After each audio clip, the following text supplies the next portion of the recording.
ইউসুফ আলাইহিস সালাম বলেছিল না যে আমি বিশ্বস্ত, আমাকে দায়িত্ব দেন? আমি বলতে চাই আমি বিশ্বস্ত, আমাকে দায়িত্ব দেন। আমাকে 5 বছর সময় দেন, পুরো দেশের শিক্ষা সিস্টেম চেঞ্জ করে দেবো ইনশাআল্লাহ। প্লে গ্রুপ থেকে প্লে গ্রুপ থেকে নিয়ে মাস্টার্স পর্যন্ত এমন শিক্ষানীতি প্রণয়ন করা সম্ভব যে আমাদের বাচ্চারা একদম প্লে থেকে মাস্টার্স পর্যন্ত বাংলা, ইংরেজি, অঙ্ক এবং জেনারেল সাবজেক্টগুলোর সাথে কোরআন হাদিসের একটা অপূর্ব সমন্বয়ে পড়াশোনা করবে ইনশাআল্লাহ। একা করে দিতে পারবো ইনশাআল্লাহ তাআলা। আমাকে এরকম 100 জন শিক্ষাবিদ দেন, 100 জন আলেম ওলামা দেন, একটা প্যানেল করে দেন, পুরো দেশের শিক্ষা চেঞ্জ করে দেওয়া যাবে ইনশাআল্লাহ। যাদেরকে রেখেছেন এদের মাথায় গোবর আছে, যাদেরকে রেখেছেন এদের মাথায় টাটকা গোবর আছে। বইপত্রগুলোর অবস্থা দেখেছেন? বইপত্রগুলো ঘাটাঘাটি করেছেন? সমকামিতা প্রমোট করছে আমাদের দেশের মধ্যে, ট্রান্সজেন্ডার প্রমোট করছে আমাদের দেশের মধ্যে, আমাদের বাচ্চা কাচ্চা কচি কাঁচা বাচ্চাদেরকে শারীরিক শিক্ষার নামে যৌন শিক্ষা দিচ্ছে।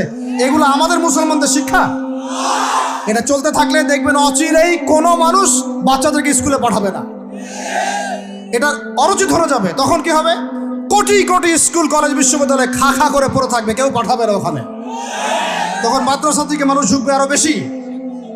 আমি তো দাবি জানাই উপরের লেভেল থেকে এমন একটা শিক্ষা ব্যবস্থা প্রণয়ন করা হোক যাতে আমার মাদ্রাসা গড়ার প্রয়োজনই না হয়।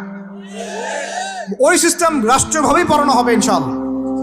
আপনি মালয়েশিয়ার দিকে তাকিয়ে দেখেন, আপনি এই যে ওয়েস্টার্ন কান্ট্রির মধ্যে অনেক কান্ট্রি আছে, অস্ট্রেলিয়ার মতো জায়গাতে আছে, ব্রিটেনের মতো জায়গাতে আছে, কোনো কোনো ক্ষেত্রে আপনি লেবাননকে দেখেন, ইয়েমেনকে দেখেন, জর্ডানকে দেখেন, কাতারকে দেখেন, সৌদি আরবিয়াকে দেখেন, অনেক কান্ট্রি আছে। ভালো কাজের তো প্রশংসা করতে দোষ নাই, দোষ আছে? এমনকি অনেক পশ্চিমা কান্ট্রিতেও একদম উপর লেভেল থেকে ইসলামিক সিলেবাস প্রণয়ন করা হয়েছে। তার মানে এমন না যে তারা সায়েন্সকে গুরুত্ব দেয় নাই, ম্যাথকে গুরুত্ব দেয় নাই, ফিজিক্স পড়ায় নাই, অ্যাস্ট্রোফিজিক্স পড়ায় নাই, ইকোনমিক্স পড়ায় নাই, বিষয়টা এমন না। তারা ফিলসফি পর্যন্ত পড়িয়েছে। ঘাটাঘাটি করেন, অনলাইনে সব মজুদ আছে।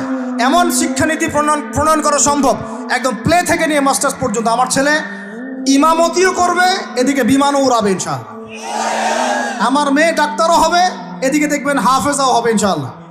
একজন মুফতি সাহেব, তিনি ফতোয়াও দিবেন, একই সাথে বিশ্ব অর্থনীতি সম্পর্কেও জানবেন ইনশাআল্লাহ। একজন আর্মি অফিসার, তিনি যেমন সামরিক ক্ষেত্রে লিডার হবেন, তেমনি দেখবেন ফিকহের কিতাব মোতালা করে ফতোয়া দিতে পারছেন ইনশাআল্লাহ। এই যুগটা এটা কোনো মানে স্বপ্নের যুগ নয়, এই যুগটা ছিল এক সময়। বেশি দিন দূরে যেতে হবে না, আপনি 200, 300, 400 বছর পিছনে যান, দেখবেন মুসলমানরা এমন সোনালী যুগ পার করে আসছে।